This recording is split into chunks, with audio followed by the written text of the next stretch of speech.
Hello everyone, and big welcome to our top tips tutorial on treating and conditioning of flowers. For anybody that's new and that maybe hasn't joined us before, I do recommend go off and get yourself a notebook and pen. It's really handy. Take some notes as I go along. It's great to refer back to. And for any of our students, I normally recommend with the students that they have a separate notebook for the treatment and conditioning of fresh flowers. And every flower has its own page. And then they can write up all their notes. And again, you're always picking up new ideas. And then as they work with the flowers themselves, they'll have their own experiences and they can write them onto the same page. It's just brilliant to refer back to. Remember, you can always pause this video while you run off to get the notebook and pen. But presuming you're back, today we're going to talk about spray roses. Now, I have done lots of tutorials in the past using standard roses, short stem roses, long stem roses, David Austin roses, you name it, we have more than likely covered it here. And all them tutorials are all uploaded to our YouTube channel.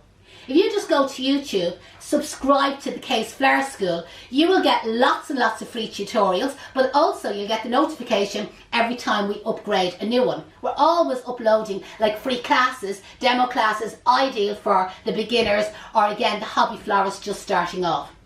So these spray roses today are a little bit different to our normal spray roses because these are avalanche spray roses. And probably most of you, you're familiar with the word avalanche roses, but you may not have realised that they actually have their own spray rose.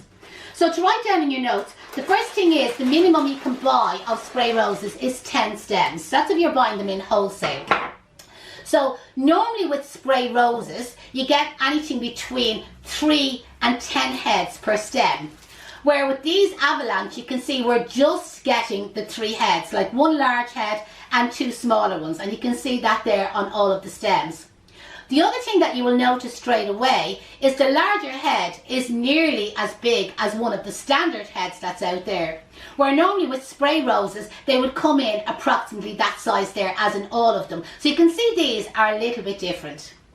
Spray roses in general are available all year round. Now that's not saying that the avalanche, which is just a new kind of variety they've added, but most other spray roses are available all the year round.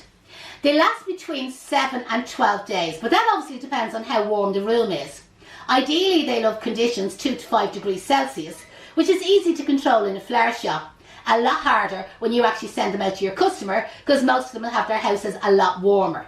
So make sure that you educate your customer and you explain to them that in conditions of 2 to 5 degrees you can get 7 to 12 days. But obviously if their house is a lot warmer, which it will be, they're going to get an awful lot less. Again, with roses, like all roses, they're very sensitive to bacteria and ethylene gas.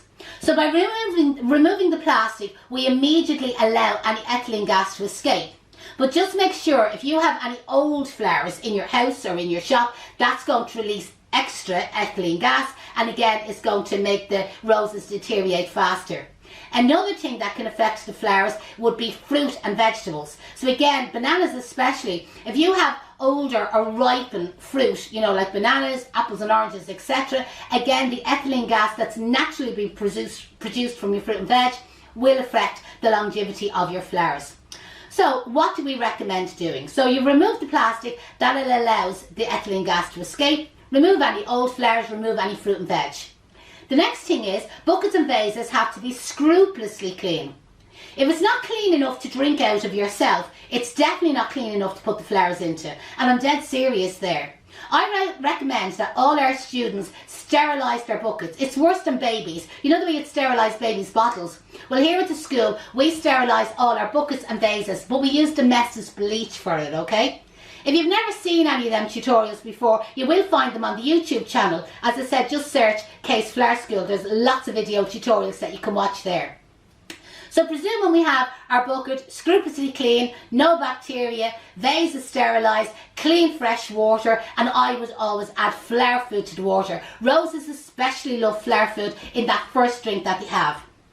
I then recommend investing in a dethorner or a stem stripper, okay? You can buy these from our website, they're very inexpensive, and you know what, they are a godsend. Our website is flowerschoolisland.com and you'll find it under the Floral Sundries button. So you know the way you'll always hear people say, remove the leaves below the waterline, and some people will be there picking off leaves forever, where all I have to do is do that, take up our next stem, do that, have your bin underneath you, you know, that way. And again, that's how easy it is to clean down your stems. Obviously don't let it all go onto the floor. Again, if you watch some of our other tutorials, I have suggestions of standard roses, wrapping them up in brown paper, the David Austin roses, wrapping them up in the corrugated cardboard. I have little tutorials on using the hot water treatment with roses, and also using the quick dip with roses. This is a chemical that you can get. So I do recommend like popping over to our page and watching the rest of our tutorials. So next thing is, assuming you've cleaned all your roses down, is cutting the ends. So we recommend take at least 1 to 2 centimetres or a good inch off the end, and I'm going to make them all the same length, on a 45-degree angle. That's really important. When you cut on an angle, you open up a bigger hole than if you cut straight across, and that way then the flower can drink up the water more readily and faster. Now every time you cut a flower, any flower, it immediately sucks up water.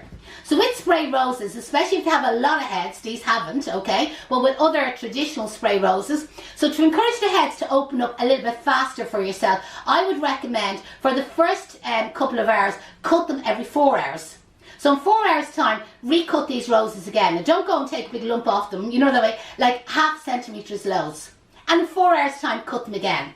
And maybe the next morning, cut them again. And that will help to encourage them to open. Now if you prefer to hold them back, there's no need to cut them as often. But definitely in the first 6 to 8 hours, I would definitely recut them again to give them that extra little bit of a boost. I definitely recommend changing the water every 2 to 3 days. I know people will say 5 days, and you will get away with 5 days. But if you want your roses to last as long as possible, the more often you change the water, the more scrupulously clean you keep everything, the longer your flowers are going to last. I've lots more tips, but I want to keep this short and sweet. So if you have any further questions, post them in the comments below. I will respond back to absolutely everyone. You could do me a favour by sharing this video. So again, if you happen to be a member of a flower club, a floral society, or you have some flowery friends yourself, maybe share this video, again, just to get the word out there.